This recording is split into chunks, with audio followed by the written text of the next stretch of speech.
بسم اللہ الرحمن الرحیم۔ السلام علیکم 9th کلاس۔ آج ہم اپنے نئے سبق کا آغاز کر رہے ہیں۔ آپ کے نئے سبق کا نام ہے شاعروں کے لطیفے، جسے محمد حسین آزاد نے تحریر کیا ہے۔ آپ دیکھ سکتے ہیں کہ محمد حسین آزاد جو ہیں وہ 1830 میں دلی میں پیدا ہوئے تھے، جبکہ ان کی وفات جو ہے وہ 1910 میں لاہور میں ہوئی تھی۔ ان کا اصل نام محمد حسین تھا اور شمس العلماء کا انہیں خطاب ملا تھا، جبکہ وہ تخلص آزاد کیا کرتے تھے۔ ان کی حیثیت یعنی جن حیثیتوں میں انہوں نے کام کیا یا جن حیثیتوں میں وہ بہت مشہور و معروف ہوئے، تو آپ کہہ سکتے ہیں کہ وہ ایک صاحب طرز نثر نگار تھے اور انشاء پرداز بھی تھے، مورخ تھے، نقاد تھے، ماہر لسانیات تھے، اور انہوں نے فرہنگ تلفظ جو ہے اس کے بھی ماہر تھے۔ تمثیل نگاری میں بھی انہیں کمال حاصل تھا، تذکرہ نگار بھی تھے۔ یہ ساری حیثیتیں ان کی نثر نگار کے طور پر ہیں کہ انہوں نے نثر میں کن کن چیزوں پر کام کیا۔ اس کے علاوہ ان کی دوسری حیثیت جو تھی وہ شاعر بھی تھے، یعنی وہ مصنف اور شاعر دونوں لحاظ سے مشہور و معروف تھے۔ شاعری میں انہوں نے غزل اور نظم دونوں فیلڈز میں، دونوں اصناف میں طبع آزمائی کی، اور مگر وہ شاعری میں غزل گو کے بجائے نظم گو شاعر کے طور پر بہت مشہور و معروف ہوئے۔ اس کے علاوہ وہ استاد بھی تھے، یعنی پروفیسر تھے۔ انہوں نے GC Lahore government college Lahore میں وہ عربی اور فارسی کے پروفیسر کے طور پر بھی کام کرتے رہے۔ انہوں نے یہاں ملازمتیں کی مختلف، جن میں انہوں نے ایک ملازمت یہ بھی کی کہ وہ گورنمنٹ کالج لاہور میں عربی اور فارسی کے پروفیسر مقرر ہو گئے۔ اب بات آتی ہے ان کی ایک اور حیثیت، جدید طرز شاعری کا آغاز کرنے والوں میں سے ہیں، وہ جدید طرز شاعری کی بنیاد ڈالنے والوں میں سے ہیں۔ انہوں نے جدید اردو شاعری کی بنیاد رکھی، اور ہم یہ بھی کہہ سکتے ہیں کہ نظم گو اولین نظم گو شعراء میں سے ہیں، یعنی نظم کو عروج جو ہے وہ محمد حسین آزاد کے زمانے سے ہوا۔ انہوں نے اس کا آغاز کیا اور وہ انجمن پنجاب لاہور کے فعال رکن بھی تھے اور اس کے سیکریٹری بھی رہے۔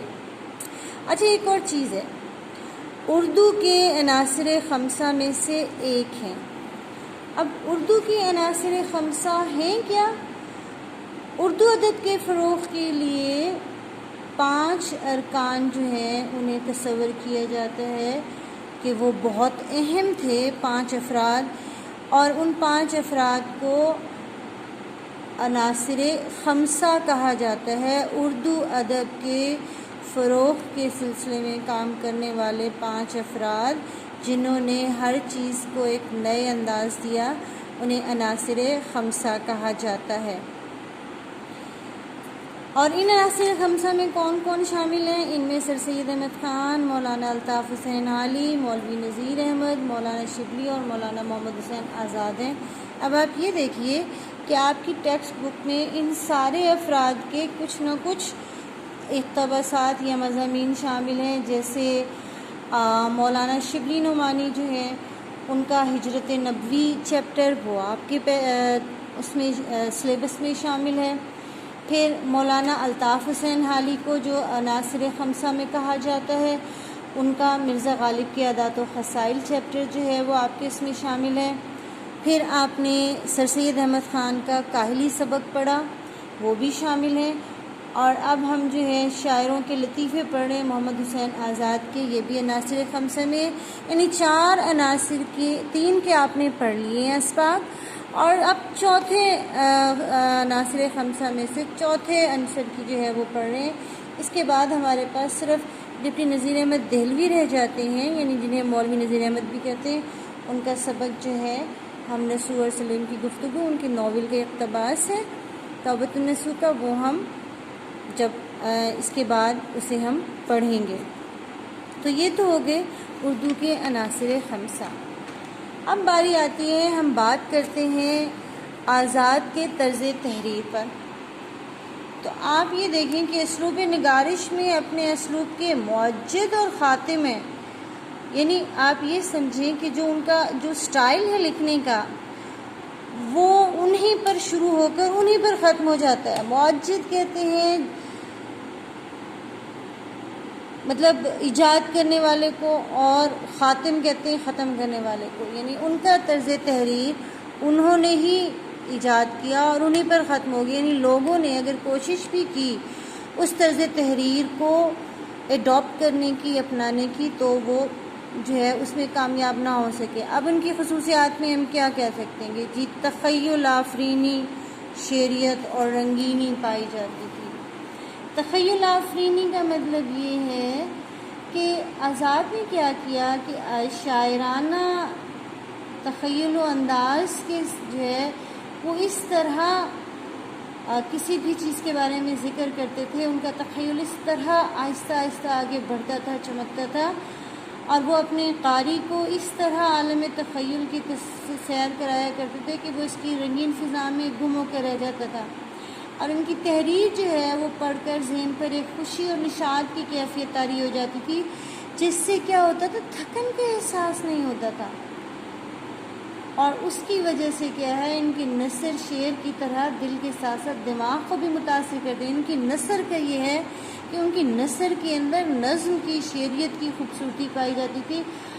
اور مولانا شبلی نعمانی نے تو یہاں تک کہہ دیا کہ آزاد گپیں بھی ہاکے تو وہی معلوم ہوتی ہے. یعنی اب اس سے بڑا جو ہے یہ ایک بہت بڑا کمپلیمنٹ ہے کہ آزاد اگر کوئی ایسی بھی بات کرے تو وہ وہی معلوم ہوتی ہے، لگتا ہے جیسے اوپر سے اتری ہوئی چیز ہے. پھر ان کی دوسری خصوصیت ہے نفسیاتی حقیقت آرائی.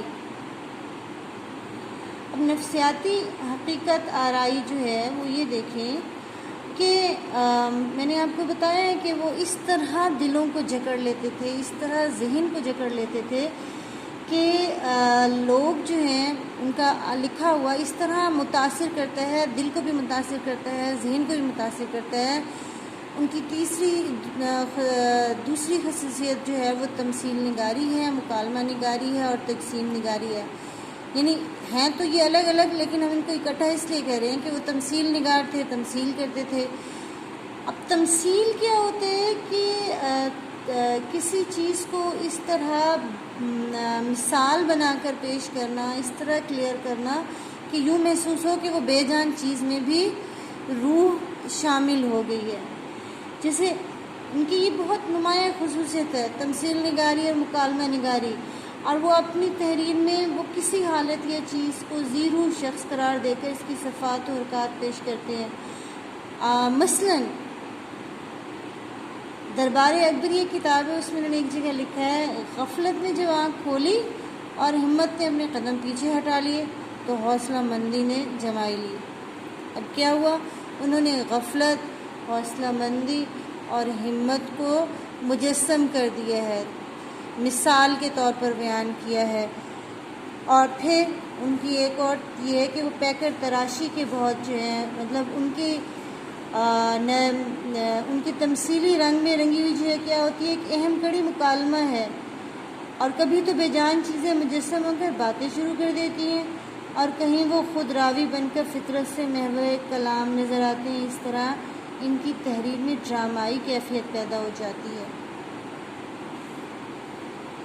اور آخری خوبی جو ہے اسے ہم کہہ سکتے ہیں کہ واقعہ نگاری.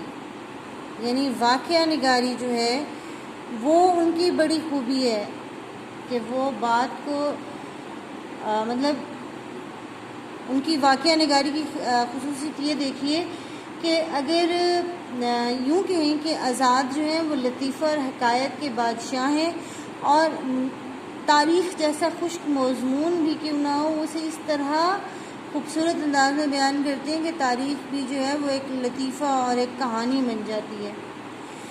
اب ان کی تصنیف کی طرف آئیے۔ ان کی تصنیف جو ہے ان میں سب سے مشہور و معروف تصنیف آب حیات ہے، اور آپ یاد رکھیں جو آپ کے سبق میں شاعروں کے لطیفے آپ کا سبق جو ہے لیا گیا ہے وہ ان کی کتاب آب حیات سے لیا گیا ہے، یعنی سبق شاعروں کے لطیفے کا ماخذ کون ہے؟ آب حیات ہے، یہیں سے لی گئی ہے یہ۔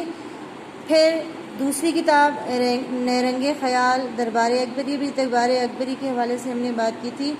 پھر آپ دیکھیں قصص الہند ہے، سخندان فارس ہے، نظم آزاد ہے۔ اب یہ نظم آزاد جو ہے موضوعاتی نظمیں میں نے آپ سے کہا تھا نا کہ انہوں نے ہی شروع کی ہیں، تو یہ انہوں نے اپنی ان موضوعاتی نظموں کے، یعنی ہر نظم کا ایک ٹاپک ہوتا ہے نا، آپ کو پہلے بھی سمجھایا ہوا ہے کہ ہر نظم کا ایک موضوع ہوتا ہے، تو ایسی نظموں کو موضوعاتی نظمیں کہتے ہیں، اور جو موضوعاتی نہیں ہوتی وہ ڈیفینیٹلی غزل ہی ہوتی ہے نا، تو ایک غزل ہوتی ہے، ایک نظم ہوتی ہے، اور نظم کا موضوع ہوتا ہے۔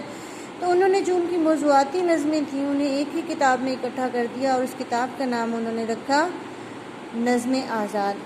پھر ان کی تحریروں میں سے ایک یہ بھی ہے کہ ان کے استاد جو تھے وہ ابراہیم ذوق تھے، تو انہوں نے کیا کیا، اپنے استاد ابراہیم ذوق کا دیوان بھی جو ہے انہوں نے مرتب کیا تھا۔ اور نہ صرف یہ بکس بلکہ ان کے علاوہ بھی بہت سی کتب ہیں جو انہوں نے تحریر کی۔ حد تو یہ ہے کہ انہوں نے درسی کتابیں بھی تحریر کی ہیں، یعنی درسی کتابیں کون سی؟ وہ کتابیں جو اسٹوڈنٹس پڑھتے ہیں وہ بھی انہوں نے تحریر کی۔ اس طرح جو ہے وہ ان کا یہ سارا ہمارے سامنے آ گیا محمد حسین آزاد کا، ان کے طرز تحریر، ان کی تصانیف، ان کا انٹروڈکشن۔ ہمارا آج کا لیکچر یہیں ختم ہوتا ہے۔ آپ نے ان کے طرز تحریر کو اور ان کی کتابوں کو اور ان کی ڈیٹ آف برتھ اور ڈیتھ کو ضرور یاد رکھنا ہے، اور ان کی خصوصیت کو بھی کہ آپ نے یاد بھی کرنا ہے، اور انہیں اپنی نیٹ کاپی پر ان نوٹس کو بنانا بھی ہے۔ اس کے ساتھ ہی ہمارے آج کا سبق ختم ہوا۔ اگلے سبق میں آپ کو انشاءاللہ تعالی شاعروں کے لطیفے کرواؤں گی۔